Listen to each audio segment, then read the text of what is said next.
मेरे प्रिय मेरे प्रिय कैडेट्स, आप सभी को मेरा नमस्कार।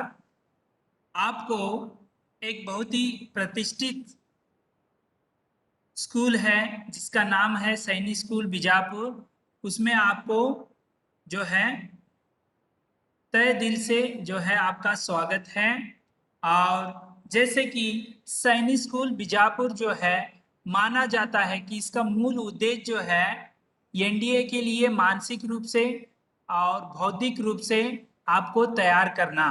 यहाँ केवल पठन या पाठन का काम नहीं होता है, और आपको जो देश की सेवा के लिए नायकत्व, जो नायक के गुण होते हैं, उनको बढ़ावा देने का भी यहाँ पर जो है काम किया जाता है।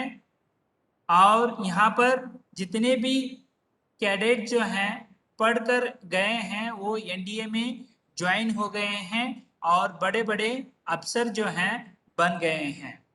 ऐसे बहुत सारे उदाहरण आप देख सकते हैं। अभिनंदन है, ऐसे जो विंग कमांडर अभिनंदन जो थे वे भी सैनिक स्कूल के थे। तो ऐसे नायक नायक के गुण जो हैं ये सैनिक स्कूल में ही सिखाया जाता है। और आपको फिर एक बार जो है सैनिक स्कूल बीजापुर में स्वागत है। और मैं मयूर कलाल, हिंदी अध्यापक, इस स्कूल में मैं हिंदी विषय पढ़ाता हूँ। और आपको जो हिंदी जो है कर्नाटक सरकार द्वारा स्टेट गवर्नमेंट का जो किताब है छठी कक्षा के लिए, हिंदी वल्लरी नामक किताब को जो है अध्ययन के लिए रखा है। यह इसलिए रखा कि दक्षिण भारत में जो है अहिंदी क्षेत्र कह लीजिए, उनके लिए हिंदी जो है उतनी अच्छी नहीं होती है। कईयों ने जो है 1 से 5वीं कक्षा तक पढ़ाई नहीं किया है, इसीलिए यहाँ जो है हिंदी वल्लरी नामक किताब को रखा गया है। और जो अब तक पढ़ चुके हैं उनके लिए और एक बार जो है पुनरावलोकन करने का एक मौका मिल रहा है। तो आप सभी अच्छे तरह से पढ़िए। ये कोविड महामारी के वजह से जो है आप आज हमारे जो है सम्मुख नहीं हैं, इसीलिए हम ऑनलाइन क्लास के जरा लाइव क्लास के जरिए आपको जो अध्यापन का कार्य है, पढ़ाने का कार्य जो है हम कर रहे हैं। घबराइए मत। जिसको भी हिंदी नहीं आती है, हम जो है पहले से वर्णमाला से लेकर जो है पढ़ाई करने वाले हैं। तो इससे जो है आपको हिंदी सीखने, बोलने में और लिखने में आसानी हो जाएगी। तो चलिए आपको मैं वर्णमाला से प्रारंभ करते हैं। आज मैंने आपको परिचय भी मेरा बताया, और आपके लगभग हफ्ते में 4 क्लासेस होते हैं। उसके अंतर्गत हम जो है हिंदी का अध्ययन करेंगे। बाकी के भी विषयों के क्लास होते हैं, उसे भी अच्छी तरह से अटेंड हो जाइए। और एक दिन सभी जो हैं आप सभी का मैं परिचय जानूंगा, और तीनों जो सेक्शन इसमें जुड़ जाने से मैं परिचय को जानना उचित नहीं समझा। तो मैं आशा करता हूं कि आप सभी को जो है हिंदी में समझ हिंदी जो है आपको बहुत अच्छी लगेगी, क्योंकि हिंदी जो है हमारी राष्ट्रभाषा है, बहुत ही मधुर कोमल भाषा है, सभी को समझ में आने वाली भाषा है। आजकल देखिए आप एडवर्टाइज जो कहते हैं विज्ञापन, उसमें भी हिंदी का जो है बोलबाला है। इससे जो है हिंदी आप यदि सीखेंगे, आपकी जो स्थानीय भाषा होती है हिंदी क्षेत्र में, तेलुगु, मराठी, कन्नड़, मलयालम, ऐसे बहुत सारे जो हैं हिंदी क्षेत्र में स्थानीय भाषा होते हैं। उत्तर भारत में जो है हिंदी ही स्थानीय भाषा होती है। तो एक नया भाषा सीखना आपके लिए बहुत ही अच्छा साबित होगा। और हिंदी जो है बहुत ही सीखने में आसान है, और उसे जो है हम एक एक करके जो है स्टेप से जो है सीखेंगे, तभी हिंदी को हम अच्छे तरह से समझ पाएंगे। तो चलिए आज हम इस लाइव क्लास के अंतर्गत या वीडियो के अंतर्गत वर्णमाला का अध्ययन करने वाले हैं, क्योंकि हिंदी जो है वर्णमाला से ही प्रारंभ होती है। तो देखेंगे वर्णमाला।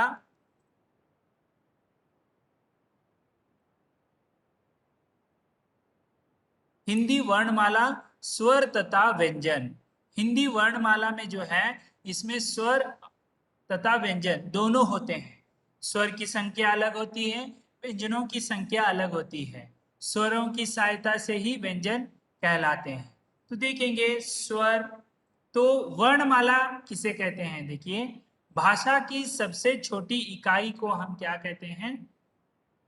भाषा की सबसे छोटी इकाई को वर्ण या अक्षर कहते हैं, कहलाती है। वर्णों के उच्चारण समूह को वर्णमाला हम कहते हैं। समझ में आया? भाषा की सबसे छोटी इकाई को वर्ण कहते हैं या अक्षर कहलाते हैं। वर्णों की उच्चारण यानी जब आप प्रोनाउंसिएशन करते हैं, उनके उच्चारण समूह को वर्णमाला कहते हैं।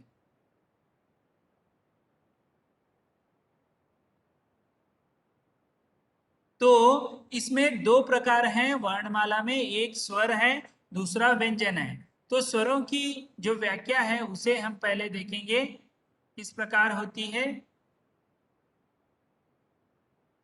तो यहाँ पर देखिए, स्वर यानी जिन वर्णों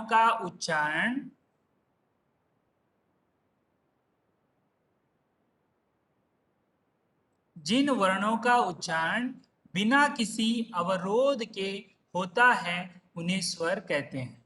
तो देखिए, स्वर जो है कन्नड़ में भी स्वर कहते हैं, संस्कृत में भी स्वर कहते हैं। तो स्वर जो है क्या कहते हैं? वर्णों का उच्चारण जब आप प्रोनाउंसिएशन करते हैं तब किसी अवरोध का यानी किसी का रुकावट उसमें नहीं आता है, स्वतंत्र रूप से उच्चारित होते हैं। इनका प्रोनाउंसिएशन कैसा होता है? स्वतंत्र रूप से उच्चारण होते हैं, उन्हें ही हम क्या कहते हैं? स्वर कहते हैं। स्वरों का वर्गीकरण या प्रकार। स्वर, तो आपको स्वर की व्याख्या समझ में आई है, तो इनके प्रकार की ओर बढ़ते हैं। यह प्रमुख रूप से दो प्रकार के होते हैं। स्वर जो हैं दो प्रकार के होते हैं। तो कौन कौन से हैं उसे हम अभी देखेंगे। तो देखिए, स्वर के दो प्रकार हैं, एक ह्रस्व स्वर और दीर्घ स्वर। ह्रस्व स्वर यानी उच्चारण के समय श्वास वायु कम कम प्रयोग हो, उसे हम ह्रस्व स्वर कहते हैं। दीर्घ स्वर जब उच्चारण के समय श्वास ज्यादा समय तक उसका प्रयोग हो तो उसे हम दीर्घ स्वर कहते हैं। तो ये आपको समझ में आया है। तो इनके प्रकारों पर अब हम स्वर की संख्या या स्वर कितने हैं उसे हम देखते हैं। तो देखिए, स्वर कुल मिलाकर 11 हैं। वर्णमाला जो है 44 है।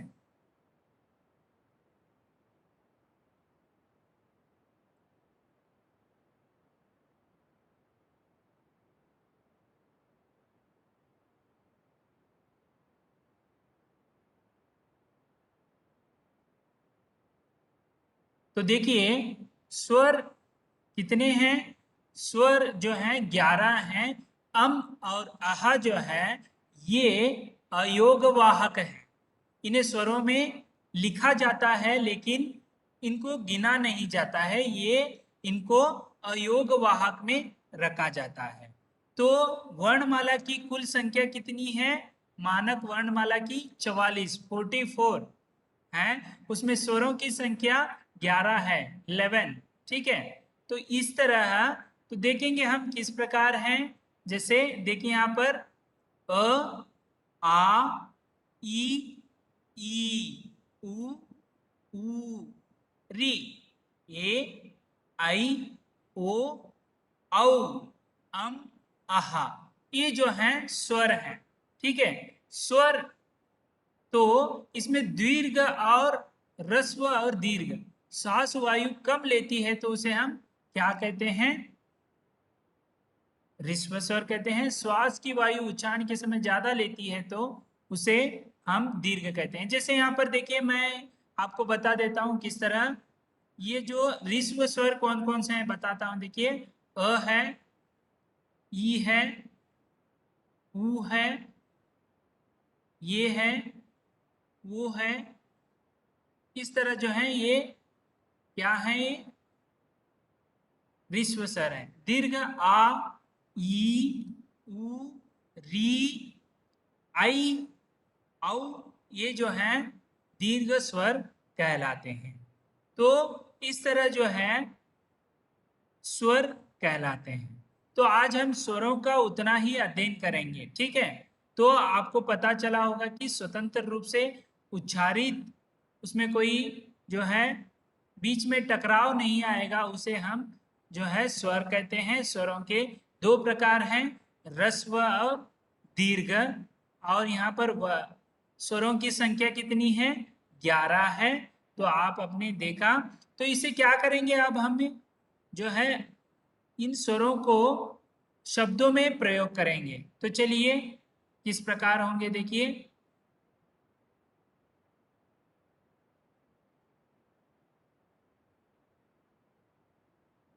अ से देखिए क्या होता है?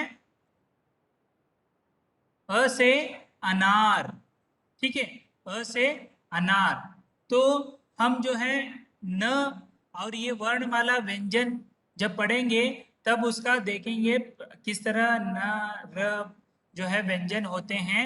तो ये अ से अनार बनता है। उसी प्रकार दूसरा स्वर है आ। आ से देखिए आम, मैंगो कहते हैं उसे, आम, ठीक है। तीसरा है ई। ई से इमली, ई से इमली। उसी प्रकार दीर्घ देखिए ई से ईख, ईख।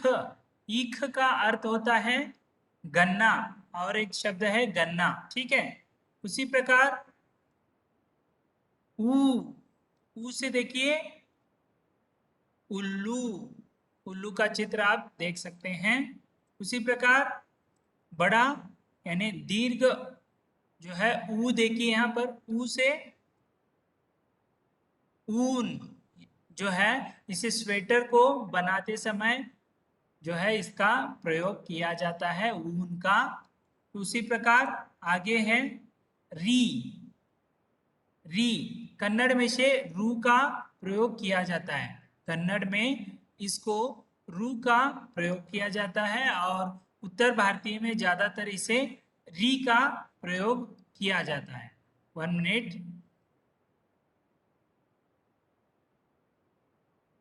बीच में कोई शेयरिंग मत कीजिए, इसके वजह से ऐसे हो जाता है। तो देखिए री से जो है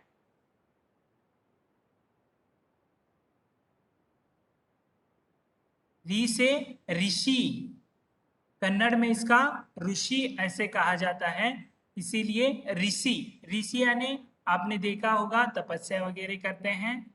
तो उसी प्रकार आगे है ए।